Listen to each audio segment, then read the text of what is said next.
Thanks very much, Neil. It really is a pleasure to be here. It's a pleasure to actually put some faces to names of people that I've often corresponding with about various questions. And what I want to do today is tell you something about this project, End to Africa, that's been running since 2009.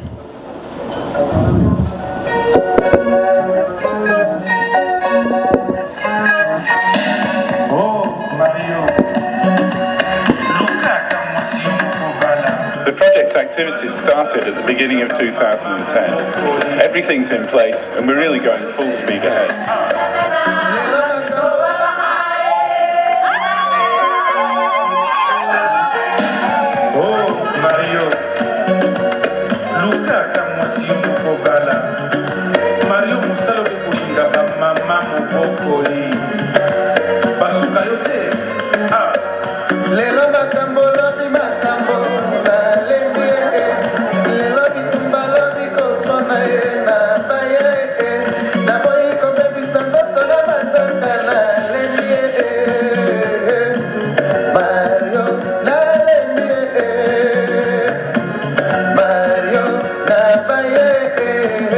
We've been tapping on expertise from all around the world to make sure that we get the very best technologies here in Africa for African farmers.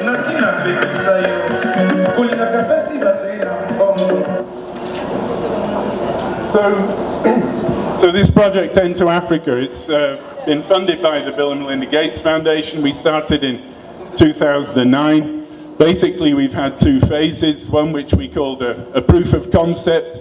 Could we get these technologies of nitrogen-fixing legumes that I'll talk about out to farmers, make them work at scale?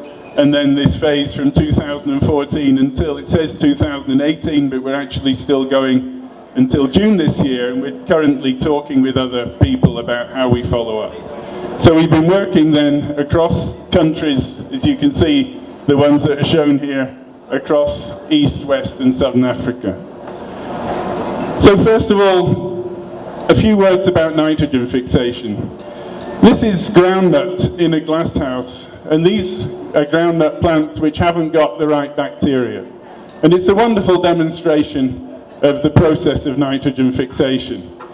The ones that are dark green, of course, are dependent on nitrogen fixation from the air, and that's something which I know it's wonderful to be in a room of legume fanatics, yeah? Which I count myself among. It's much harder to show that in the field. And this is an experiment actually we were doing in northeast Thailand, where we got varieties of groundnut. These are varieties of groundnuts, which were actually selected by breeders in the fields because they were yellow and they looked strange, and they took them out and they grew them through, and they found that actually they can't form nodules. Now these are absolutely no use to farmers whatsoever. But they're fantastic for scientists because it allows us to put them in the field and to make the comparison then with the nitrogen fixing crop. And you can really see those benefits of nitrogen fixation in the field. Now, if we zoom in then, whoops, looking down, sorry, I have to be closer to this. So below ground, of course, here are the ground nuts, and here are the roots covered in nodules. So these are the nodules where the bacteria are present which are fixing nitrogen. And many of you maybe haven't had a chance to look inside, but if we go inside a nodule, so here's the root, here's the nodule, you'll see in the center you've got all these really dark staining cells, yeah? Now normally plant cells are actually really boring, yeah? They're 90% vacuole and a tiny bit of cytoplasm, a tiny bit of energy, machinery around that. But here in the nodule, the cells are absolutely full of bacteria. And it's these bacteria that are doing the nitrogen fixation, of course. If we zoom in, and this is one cell, so this is the cell wall. You can see that's one cell there, there's a nucleus, a vacuole in the middle, and all of these little circles, they're actually the bacteria which are fixing nitrogen, but they've actually lost their cell wall. They're what we call bacteroids, yeah? So they're modified in a way that they don't have a cell wall anymore, and they're completely under control of the plant. If we look at that in a scanning electron micrograph, you can see on groundnut nodules, the bacteroids are actually like little golf balls. They're spherical, whereas in nature the bacteria are rod-shaped. And each one's surrounded by a membrane, a peribacteroid membrane, so it's separate from the plant cytoplasm, but it's actually inside the cell. Yeah? It's overcome all of the defense mechanisms of the plant to actually be there inside the cell, fixing nitrogen under control of the plant. And I think for any biologist, this is probably the most fantastic product of evolution that you can ever come across. Yeah? This wonderful symbiosis between the legume and the bacterium, which actually then gives us this benefit that legumes have to be able to provide soil fertility for farmers in very poor soils. So what did we do then to Africa? Well, we were given the task of putting nitrogen fixation to work, not starting with research, but saying what could we do to get nitrogen fixation working for farmers in Africa? Well, we said first of all what we needed to do is to get them to grow more legumes, so to increase the area of legumes, but use that in a way we call a targeting of technologies approach. The second way then was to make sure the legumes are growing well, to make sure that they're productive. So good agronomy, phosphorus fertilizer and the right. We wanted to use the best varieties of legume crops, select better rhizobium strains and inoculate where it's needed, so to bring in the new bacteria. And then of course if farmers are producing more, they needed then new markets, enterprises to increase demand for their crop, for demand for the legumes. So we work then in West Africa with cowpea, groundnut and soybean. Eastern Central Africa, of course, common bean comes in as being very important, as well as chickpea and fava bean in the highlands of Ethiopia, and in Southern Africa, common bean, groundnut, soybean and cowpea. So with these important crops, we can talk about Dream and yours later maybe. I call these grain legumes, but anyway. So we're working around this idea that breeders use, genotype by environment by management. But in this case, we need the genotype of the legume, and it interacts with the genotype of the rhizobium. And then that has to be tailored to the environment. So by this we mean the agroecological environment, so the climate, the soil conditions. And then of course, what we get in the field is really dependent on management. How do we manage the crop? And that's what we already heard quite a bit about this morning. Things like timely sowing, good weeding, good plant spacing, etc. And we say then that Enter Africa is not a research for development crop. It's not something where we can, project, it's not something where we can do research for 10 years and then finally come up with something that we throw over the fence and hope farmers would use. Quite the opposite. We went out with what we call delivery and dissemination, so taking out the very best technologies to farmers straight away. But around that, really trying to measure and monitor, so monitoring and evaluation around as a shell there. And our research basically becomes trying to understand what's working well under what conditions. So we can then use these feedback loops, taking results from observations in the field, through monitoring and evaluation, into research and reflection, to actually deliver back improved technologies in its continuous learning loops. So our overall research question then basically is one about what works where, why, when and for whom. And we try and do that then looking at different scales from the country, the region, the farming system, down to the field, to the household, to the farming system and back. And we do that then by laying out our work, using a lot of mapping to make sure that we've got the agroecology, market access, population densities, to actually come up with different domains where we can have, if you like, high density, high market access, high agroecological conditions compared with low, low, low. And that helps us then to understand which technologies are working in which places. And we go out and with these very simple trials, which farmers are using. Then, so a trial here with a control with a phosphorus fertilizer, with rhizobium inoculation, or with both of those. And these are simply laid out in very simple plots, but fairly large plots, 10 by 10 meters, so something that farmers can see a significant benefit and they can observe themselves. Now, for those of you who aren't familiar with inoculation, well, these are 2 packets of rhizobium inoculants. That's one produced in the UK, this is one produced in Kenya, in Nakuru. If we go then into a field demonstration here in Western Kenya, I always love this, the lady's looking really rather worried about who's there watching her. But all we're doing here then is we're putting the inoculant, it's on a peat carrier, just putting it into a bucket with the seed, gently agitating that, and then we end up here with seed which is inoculated. So all we've done is we've coated the seed with the bacterium so that can then be planted out into the soil. And what do we find? Well, we find a huge variability. These are yields in a control plot, and you can see the yields go from 0 up to 2.5 tons. And I think any of you who've worked in African farming systems would recognize this. Sometimes things work, sometimes they don't. On the right axis here, on the vertical axis, we've got the response to treatment. So anything above that 1-to-1 line is giving you a benefit in terms of yield. So with just phosphorus fertilizer, we can see there's a benefit of yield, and most of the blue diamonds are above the line. The squares also above the line, and it's when we give them both together, these green triangles, that we really see some of these very high yields. So really huge increases in yields when we're adding phosphorus and inoculation together. And if we look at that as a mean, we're going from here close to a ton of yield up to 1,800 kilos, almost doubling, in fact, with phosphorus inoculation, just a little bit of phosphorus fertilizer. Now when it works really well. Here we've got an extension agent in northern Nigeria holding plants from a control plot in inoculation.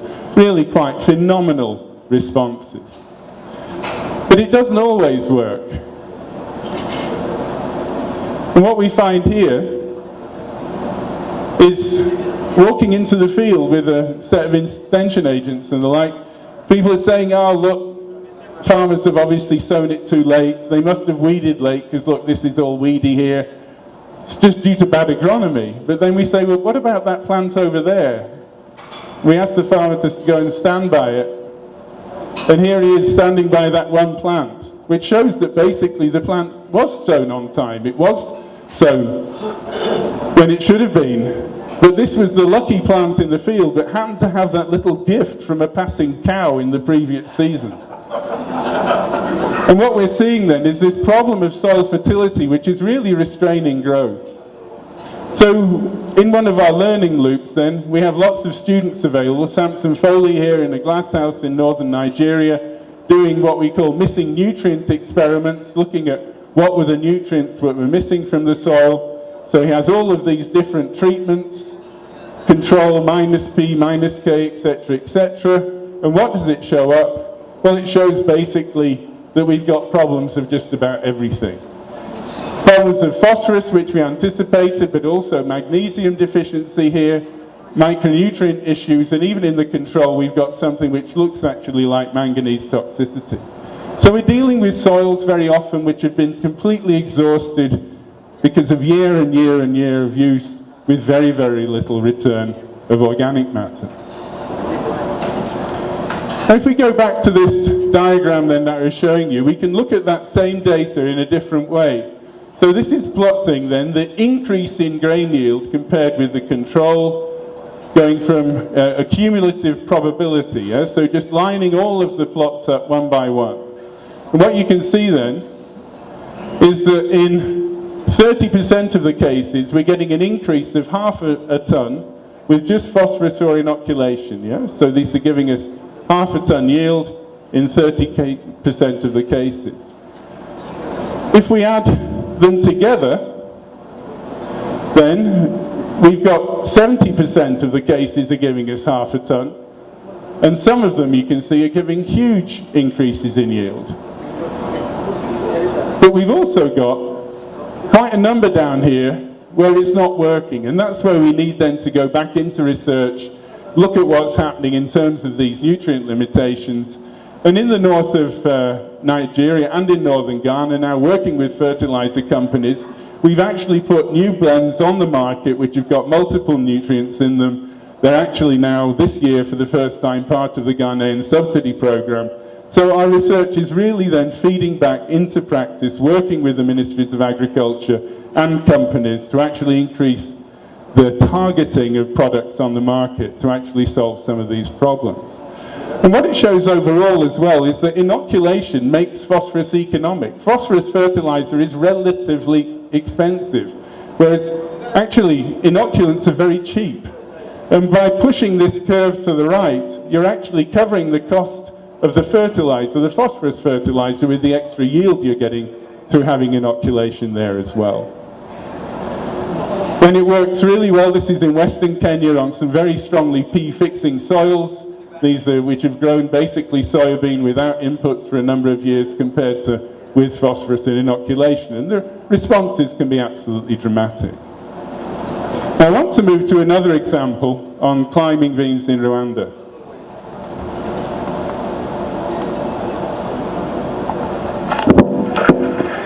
I'm walking between two fields of climbing beans in northern Rwanda. Beans were introduced into Africa in the 16th century from Latin America, from South America, along with maize, and they've traveled together through Africa ever since.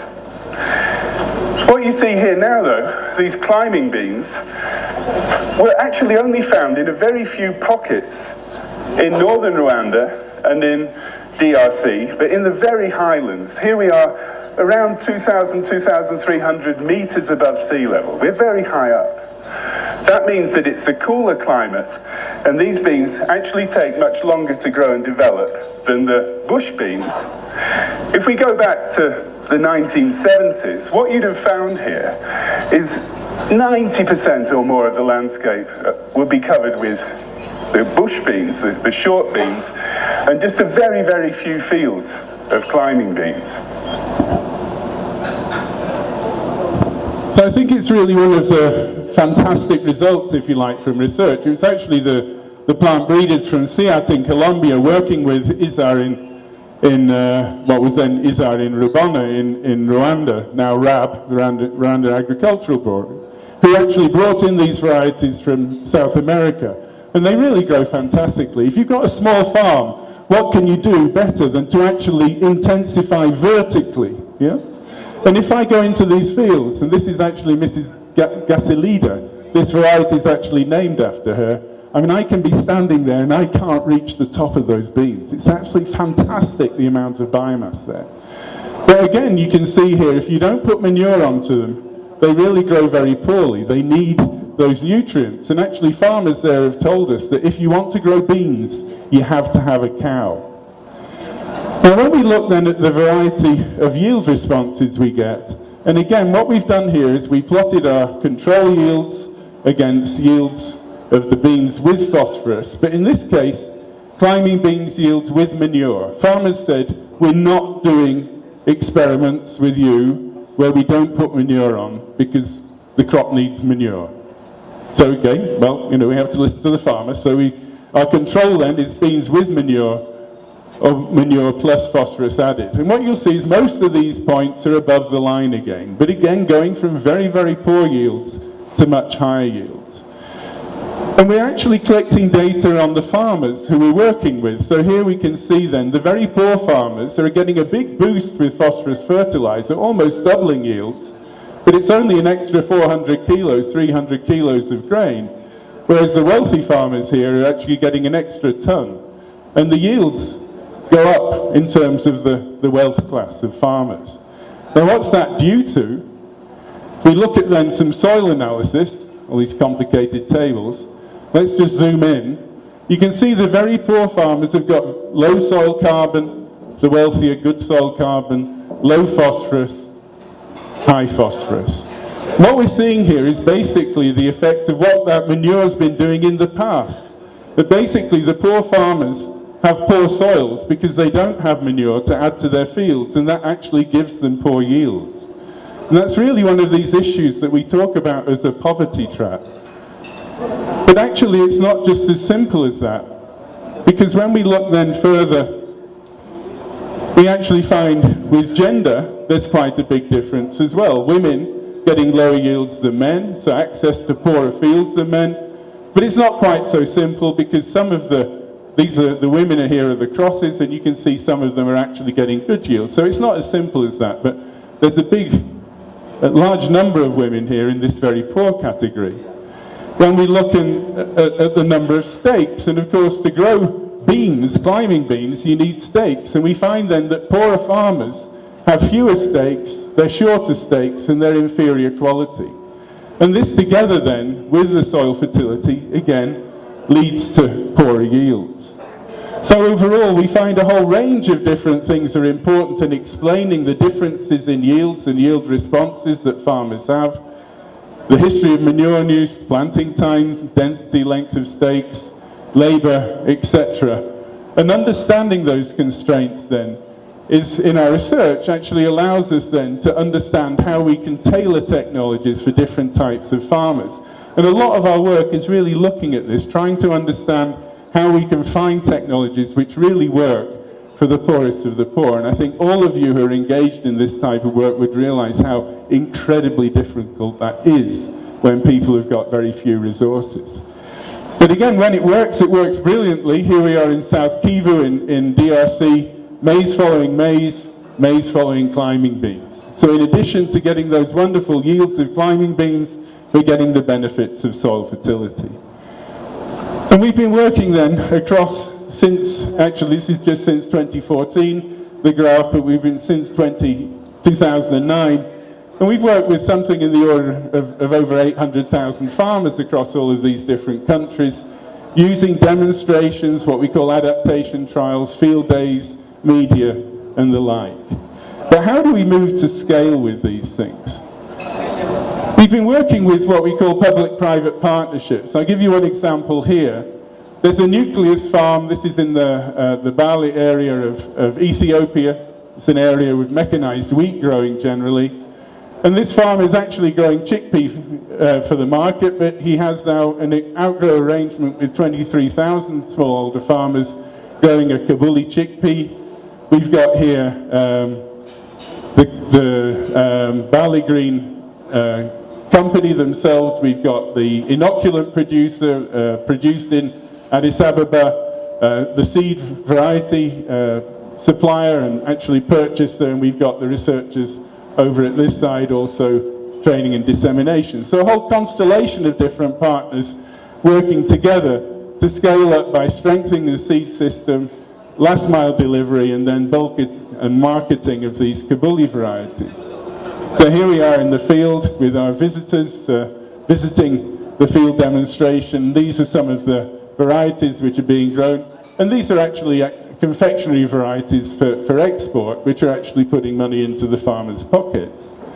But at the same time, one of the purchasers of our legumes have been producing these things. So agro-industry, Guts Agro-Industry in Addis Ababa, also now producing these little snacks for children, sorry, which can then be actually used by mothers to actually improve household nutrition within the cities. And I like this example because we've then got, if you like, the production from the smallholder farmer at the one side, the purchase and processing, but then also then the sales back to actually poorer farmers in the urban areas. I want to just move to a few issues though that we faced. Now some of you would remember these names from Western Kenya. Vihiga, one of the most densely populated parts of Africa, populations of up to 1,000 or more people per square kilometre. Migori, further south in Western Kenya. What we've done here, from some of the farm data that we've collected, we've lined up the 100 farms from each location. The blue is the area they're using for their food production. The green is the area they can devote to other crops because they've got extra land they can use. And the red is the land they would need to be food secure. So So these are tiny farms often with 5 to 6 family members, where basically the farmers simply don't have enough land to produce food for the family. And we call those then farm land gaps. We hear a lot about yield gaps, but here we're talking about the lack of land that farmers have.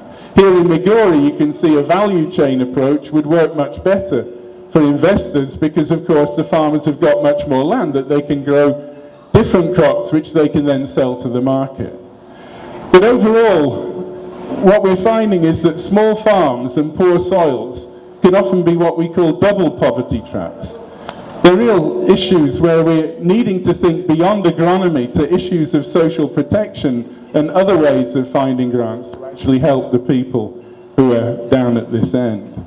And when we here put together data for 13,000 small farms, so this is a rolling mean of farms going across this axis, what we've done is actually looked at converting all of their money into food. It's a fairly strange thing, the economists say, but we were interested in food security, and we find that even if these farmers spend all they have on food, then we've got 37% across 93 sites, 17 countries are actually food insecure. The farmers who are doing better, well, they're selling here food crops, selling cash crops, they've got basically livestock, and particularly they often have off-farm income. And I think it's something we have to remember, is that many of the households we're dealing with are not just farming in isolation. They have very strong links with the city, and it's often that flow of money to and from the city which really helps them to invest in their farms. It's something we need to recognize. But what can we do for the very poor? Here we are in DRC, South Kivu, climbing beans again, climbing beans without manure, climbing beans with manure, from the only livestock the farmers have. So we say to the farmers, let's use your organic resources. Well, in these areas, calves, guinea pigs, are the livestock. And a teaspoon of guinea pig manure in the pocket at sowing will give you about an extra half a ton of yield. It's not making the farmers rich, it's not solving their food security, but it's giving them something in the order of an extra half a ton of grain, which is actually very significant in terms of food security. And guinea pigs are actually a fantastic livestock resource for poor people. They're actually used more often than you'd know, in fact, also here in southern Tanzania, alongside rabbits as well. They grow fast, they reproduce quickly, you can harvest them regularly. You can't cut a leg off a goat, but you can eat one guinea pig. Anyway, I shouldn't carry on. Also, here in West Africa, we've got these short duration cowpeas. So they're varieties that can yield in about 60 days, and they actually yield in the middle of the rainy season, right in the middle of the hunger period, the longest time since the last harvest. So they give a very early yield. It's allowing 2 crops within the season. They're providing then nutrition for the household, energy, protein, minerals, and these vitamins. And these 2 lady farmers had actually set up their own little enterprise, early adopters selling seed, and we were very pleased to receive this prize in 2013 from the World Bank for harvesting nutrition for our scaling up approach there. We don't only work with companies, we're also working then here, an example here with World Vision in Uganda, in Lira. So working with farmer groups, working very much on building capacity, looking at crop storage, collective marketing, diversification. Yep. And I like this one. The ladies here are all dressed in the same clothes in part of their farmer group, and here's the youngest member actually presenting me with a chicken during our visit. I didn't take it back in the plane with me, actually. I want to just flick back to Tanzania. This is a slide that I took in about 1986 in the Usambara Mountains, and those hillsides are covered with beans. Here we are in 1987 in the market in Lesotho, in the city. Here now in 2014 in the market. Here we are in 1987, very poor yields on steep slopes. What I was working on then, here we are now with Into Africa, often doing the same things now, really, in terms of what we're looking at in terms of the technology. Why isn't it moving? here am I in 1987 and here am I today. Yeah? So how do we really get things moving to scale? Here, actually in northern Tanzania, we were working then together with Farm Radio International, with this whole constellation of partners, a sort of knowledge ecosystem, yeah? So here's Into Africa providing data. We've got Shujaz Comics, which I understand our bean messages went out to about 500,000 people. The radio station then putting out messages. But what Farm Radio have got is they've got a back room called the Hangar. It's just down here, just in Njiro, in Arusha, where they can then basically, farmers can text in then with questions, and then they can follow up with interviews, computer-assisted telephone interviews, to actually do surveys. They can find out what do the farmers want. That can be fed back to the agro-dealer, and then agro-dealer training can be added as well. And we're working with a whole constellation of partners around this sort of ecosystem. Well, what did we find from that experience? Well, first of all, we found that we had to come up with a sort of unified message, and we found that working across a whole range of different projects here, we actually said, well, what do we want to advise the farmers? We all had different ideas. And actually this whole process of working with the radio station actually led us to coming together with a unified message. These are support projects looking at how do we increase yield. Here's a scaling project looking at seed. And at this side are all different types of value chain projects with different NGOs and organization on this side. From those interviews, what we found was the most popular bean varieties were soya. What? We were so confused at first. But these are soya kijivu, soya njano, yeah? The yellow soya, the grey soya. But these are varieties which are in high demand in the cities. And here, 2,400 shillings a cup versus 2,000 for the normal Rococo varieties. So they're really fetching a good price. And farmers are growing them everywhere. I found these actually right through the Maasai areas, right down into Songea in the south. And actually, these are not approved by the breeders. They've never been released here because they weren't Tanzanian, yeah? So we go back to the bean program and say, well, what about getting these into your beading programs? And they've been now into an accelerated release system. They actually came across the border from Katumani, originally from Kenya, and now finally they're being adopted by the research service so they can go into the formal release procedure, whereas because farmers basically had just voted with their feet and gone ahead. And that's something that came out of this study that we were doing then, using farm radio, etc. We also find then, this is actually from Ethiopia, the same sort of effects of inoculation on beans as we find on soya. Not quite as pronounced, but here from a control yield mean going up of 1.4 tons to 2 tons with phosphorus in inoculation, you can see huge variability again. And we're finding then more and more that different legume crops respond to rhizobium inoculation. We've been able then, working with the authorities to get legume inoculants through regulatory procedures and registered in all the countries where we're working. When we started, they didn't actually even have the procedures to handle these in government. Now they're in place and products are being registered, and we actually have a range of different companies queuing up to actually bring in and sell inoculants to farmers. And these cost really on average less than $5 a hectare, so they're really very cheap as inputs. Some advances and surprises. Well, we've got accumulating evidence then that we need inoculation for common bean, chickpea, groundnut and cowpea. And you go back to my book and I would have told you we didn't need to do that. But we're dealing with soils which are being increasingly exhausted, if you like, and really don't have that microbial resource anymore. We're finding that the residual benefits of legumes, so that the benefit that you get of a crop after the legume, they're much more than you can get just from the nitrogen that's being put in. It's very often then the suppression of pests and diseases, and particularly the suppression of striga through legumes, which can be very, very strong.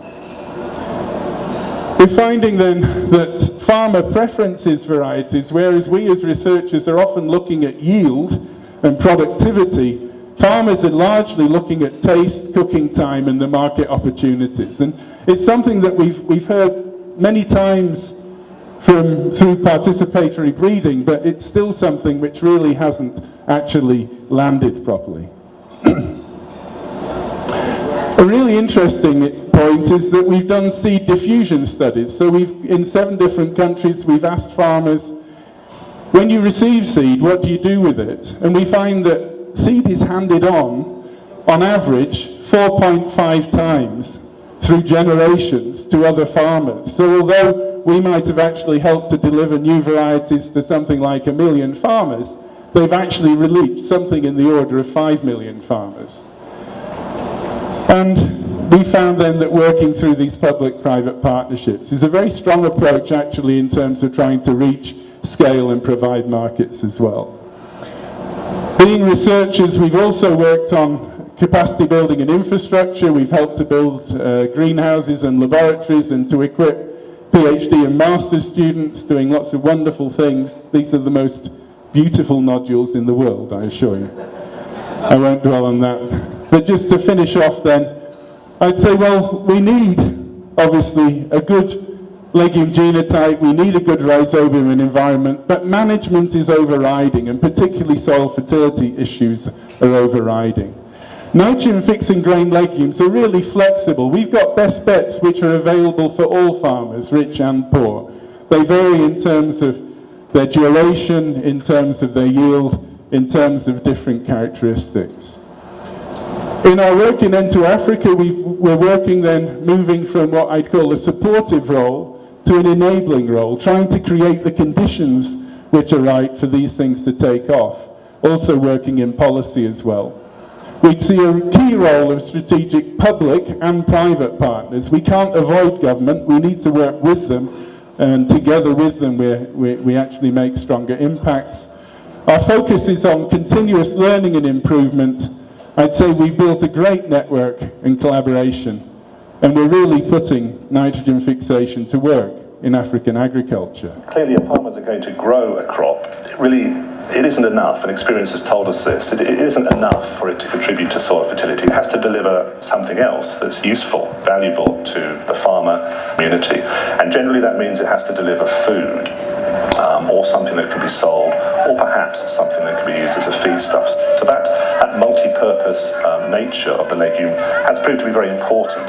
I think food security is a key issue, and entry and working particularly with women is very important to make sure that food security is achieved for the African communities, particularly those who are living below the poverty line. The big message I would send to this foundation is to sustain our activities, to help us come from the very grassroots, be able even to sustain other people who are living in difficulty. In terms of nitrogen fixation, a lot of work has been done. There is a lot of knowledge now which can be used even as it is now. We are going to reach large numbers of farmers. We are going to improve their lives. It's very, very strategic that our work in nitrogen fixation and grain legumes be closely linked to other initiatives. If you think of nitrogen fixation, biological nitrogen fixation, and sustainable agriculture, well, there is no sustainable agriculture without biological nitrogen fixation.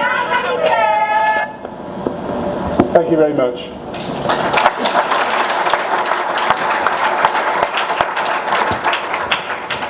Excellent. Thank you so much, Ken. A lot of very interesting information on those slides, and this man is full of more information that he didn't share with us, so let's come forward with some questions. Thank you. I was so much grateful for that kind of research, which is really encouraging. I'm Florence Nasuna from Uganda. We do work with smallholder farmers, and we promote sustainable agriculture through advocacy for agrarian policy environment.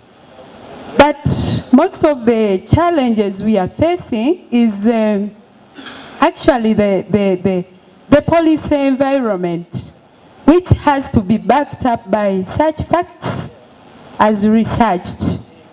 But the problem, the research uptake and exchange is still very, very low in Uganda, which makes the area of conventional agriculture taking the big priority vis-a-vis the sustainable agriculture. Yet for the smallholder farmer, this is more friendly and affordable to them. And I'm wondering the possibility of us partnering with such institutions to make research more workable to answer our policy environment.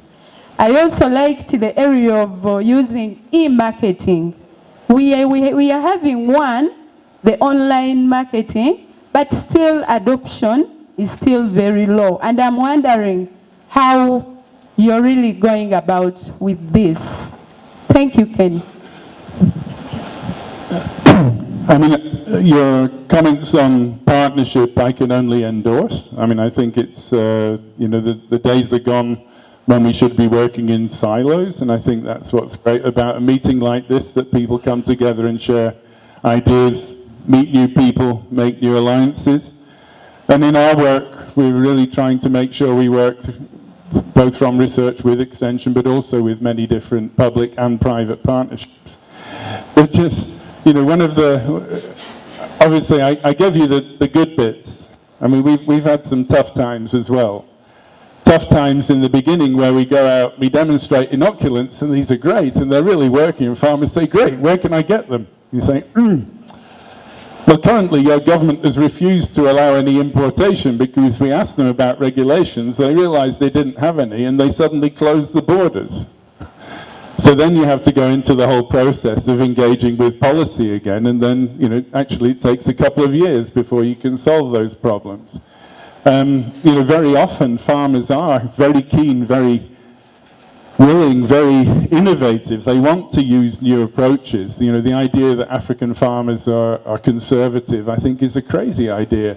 But it's very often that they're not there in the shop when they need them, and often not at the prices that they need.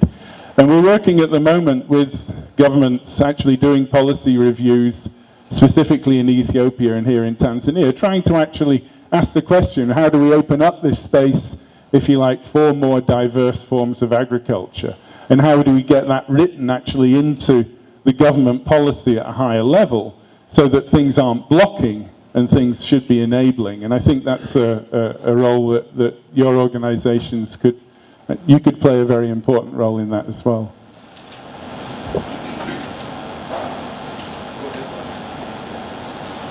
Okay, my name is Charles Bonaventure Boni. I'm working with the ECHO.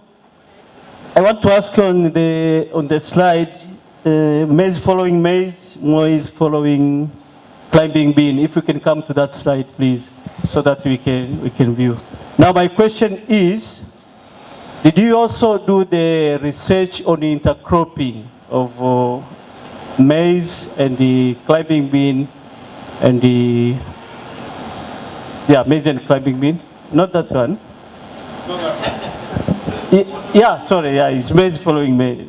Maize following maize, maize following climbing beans. Yeah. Sure. Maize, yeah. So, I mean, very interestingly, you know, Roland Bunch is here, and he's probably the oracle when it comes to different legume systems around the world.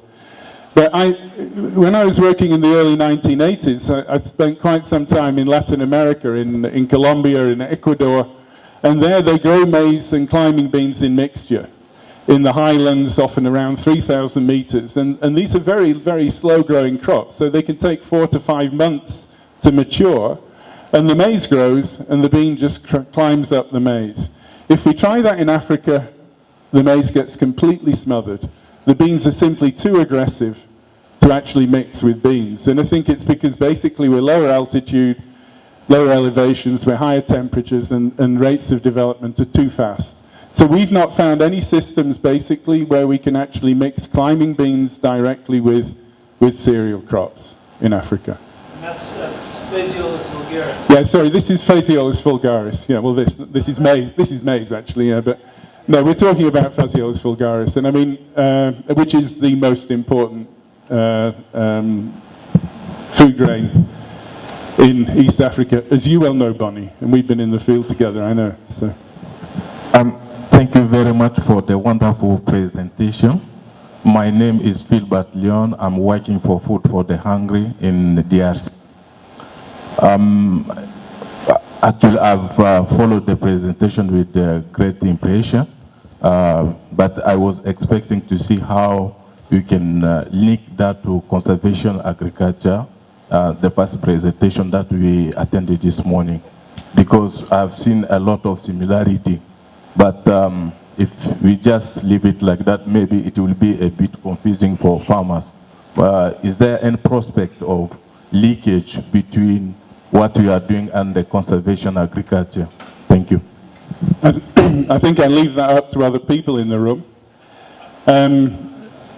I think, for me, one of the most important parts of conservation agriculture, of the three principles, is actually the legume rotation, yeah?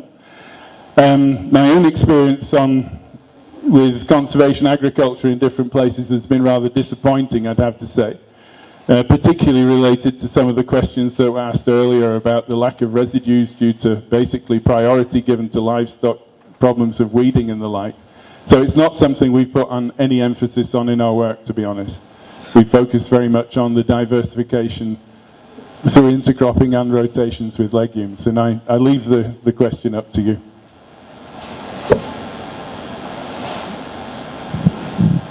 James Kahurananga from Arusha, small-scale farmer. I would like to know, I come from Western Tanzania, and we have been growing these yellow beans for a long time without using this rhizobium. Now, are those beans adapted to any kind of rhizobium within the natural environment, or you have to inoculate them to get even better yields? No, good question. So nearly all of these legumes will form nodules. They will fix some nitrogen. But what we find is often that is delayed and it's not very strong. Yeah? So if we have inoculants available, usually we get quite a boost with them. So the Soyanjana, the yellow bean variety, it's a very fast-growing variety, so it tends to be quite short duration. As you probably know, it yields reasonably well. It's not the highest yield, but it gives a good economic yield, basically, because it's got such a good price in the market. And if people really want to know why people like it here, it's basically it cooks fast, and it gives you much less flatulence than the other beans, because it doesn't have anti-nutritional factors, so that's what I'm told. So, I mean, that's really the reason it gets, and you go into any market in Tanzania, and you'll find that bean on sale, as you well know. So, yes, there are nearly always some rhizobia in the soil, but you can really get a boost through using inoculants, basically. Thank you for the wonderful presentation. I'm Emmanuel Ndodimana, coming from Western Rwanda. I'm a pastor and a farmer as well. So one of the things I want to appreciate is you mentioned how you are moving from more of supporting role to more of enabling role. And my question is this: I've seen there's much academic explanation towards this importance, but my question is how do you have a form of simplified role where a farmer who can't know much, who don't have much education, can understand much of what's going on? We have to have this information to share with the people that you are leading. So what are the efforts that we are doing to avail this simplified form of information, if there is one? And also, what role do you see that we as faith leaders can play in enabling our people sharing the information? Thank you. Well, thanks very much. We put a lot of emphasis in our work in trying to make sure we're working with extensionists and the like all the way through. So on the website there, enterafrica.org. We've got a whole range of different extension materials and the like available, and in the same way that I'm sure you produce through all your programs. I mean, obviously just producing leaflets isn't enough. I mean, I fully agree with that. And I think one of the experiences that we had with farm radio was how many times it was actually farmer groups that were listening to the radio programs that were being broadcast and actually using them as a basis for discussion and then feeding back questions and the like, yeah? And I mean, I think that whole idea, I'm an educationalist, I teach at university, and you realize that as one generation moves on, you've got to teach the next generation. Education just has to continue day by day by day, and you simply can't stop. And I think that's the role for all of us, is to make sure that we're always trying to communicate the best of our knowledge in ways that are readily accessible by people. Now when it comes down, a lot of the background research though is really done trying to work out which are the right varieties for different areas, and then it gets simplified down, so we only usually end up with a few varieties which are really being promoted and released. I understand you've got 2 super lab varieties which are going to be into release soon. Yeah, and then part of that work is done, but of course then we go back. I call this a technology pipeline, yeah? So what's coming out at one end of the pipeline, we've still got to be filling that pipeline at the other end, so that in another 5 to 10 years, those things that we're putting into the pipeline will then be coming out. So research as well is a continuous process, yeah? And I think there are lots of resources out there that you can use in your own work to actually take the best of the technologies to farmers. Yeah. We'll take one. Thank you for a nice presentation. My name is Tabitha from Floresta, Tanzania. Regarding the current challenge of soil fertility, I would like to know, on your research, is it possible to intercrop the legumes with other crops without any additional fertilizer or manure to earn more yield? Simple answer, no. I would love it to be true. I can show you examples where I can contradict myself on any single statement I make from different parts of Africa, yeah? So we worked in eastern Mozambique with maize pigeon pea intercropping, and simply by intercropping maize and pigeon pea, we were getting 5 tons of maize every season with no fertilizer, no phosphorus, and no other nutrients at all. But that was a soil which was fairly virgin soil, which had been cleared from Miombo woodland not so long before. And generally, legumes are fantastic, they can do wonderful things, but they can't create all of the other nutrients apart from nitrogen. And we do need to pay attention to how do we bring those back to the soil. Yeah. I would love it to be true, but yeah, we need inputs as well.